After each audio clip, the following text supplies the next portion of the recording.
Take this opportunity to open it up to the floor quickly. We have a little bit of time for questions.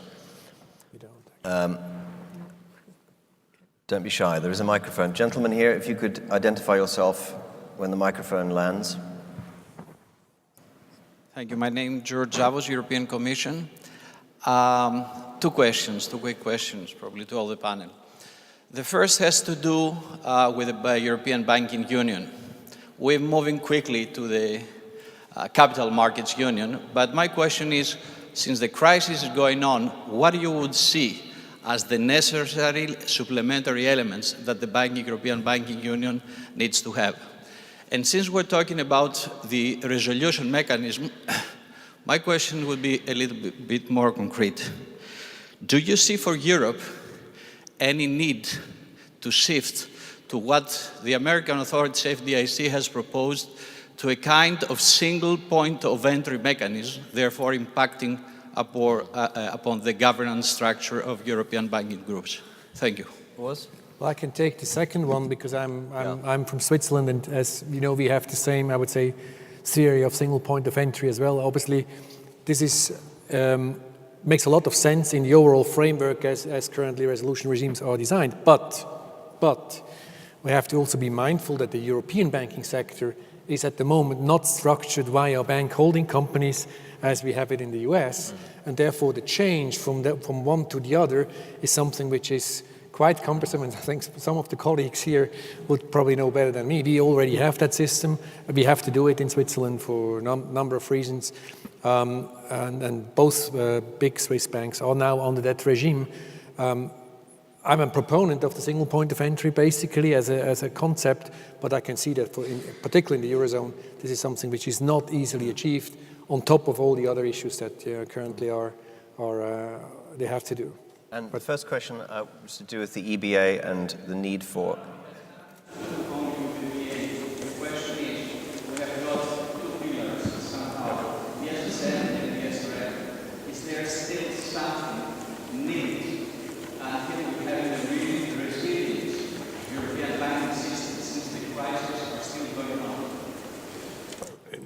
In my view, but I'm biased probably, it's even more important to have an EBA today than before the creation of the banking union because of the nationalistic supervisory bias.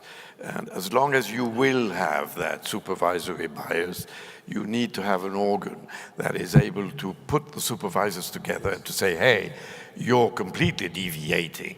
And that's the beauty of EBA. So you need it. Howard?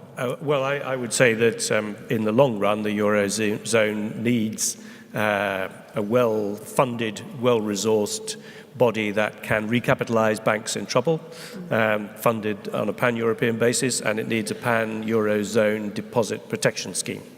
Those two things I know raise all kinds of difficulties, fiscal transfers, etc. But fundamentally, I think if you look at a banking union, it really should involve those two elements. Very good. Any more questions? Room of 200 people. Must be more than one question. Well, I'm going to quickly wrap this up by asking each of you to give us a very, very short solution for how we deal with regulatory complexity and growth in a really, really short, pithy way. What are the one thing you'd want to see? I think rethink to what Jacques said at the outset, go back to more principle-based, coupled with strong supervision. I think over time we'll have to do.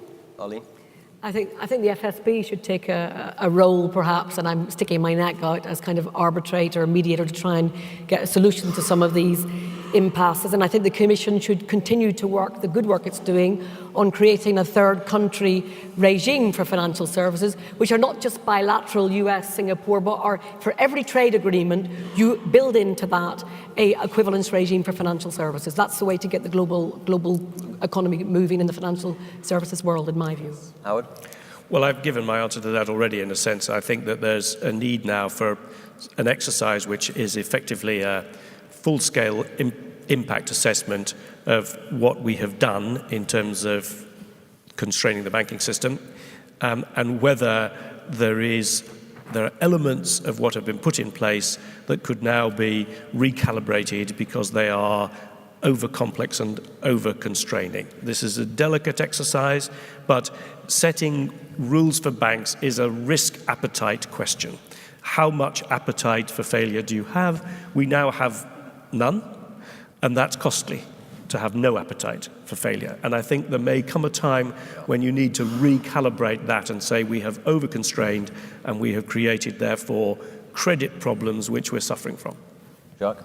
Yeah, I very much agree with that. And I would add another thing, because I don't want to repeat what Howard said. I would add the international view. You have to gauge these things along international references.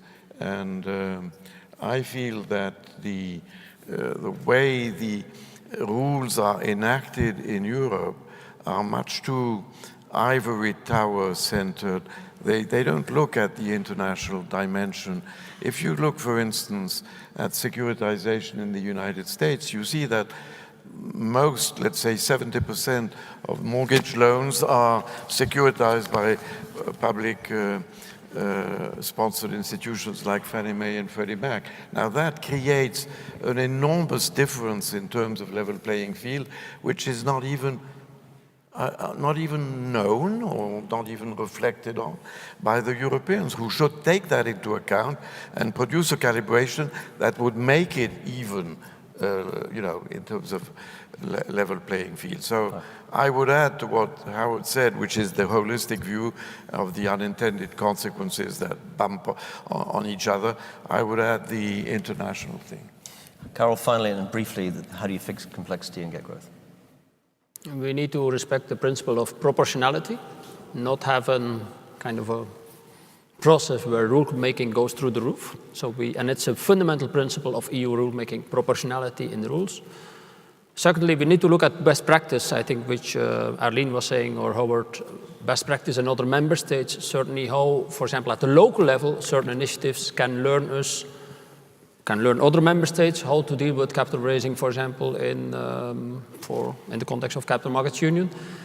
And then finally, I think what is important also, again, for Capital Markets Union, we need to have systems to pool financial information, to disclose financial information of enterprises all over Europe. Because our financial information today is not comparable, and there are no common repositories to compare financial information of financial services providers and of non-financial services providers. Thank you. We do have a final postscriptum from Howard. I've produced a name for the process we need, which I think we'll all sign up to. It's called an acronym. It's called the Simplified Capital Regulation Assessment Process. Excellent. Well, thus another acronym is born. Thank you very much to my panelists.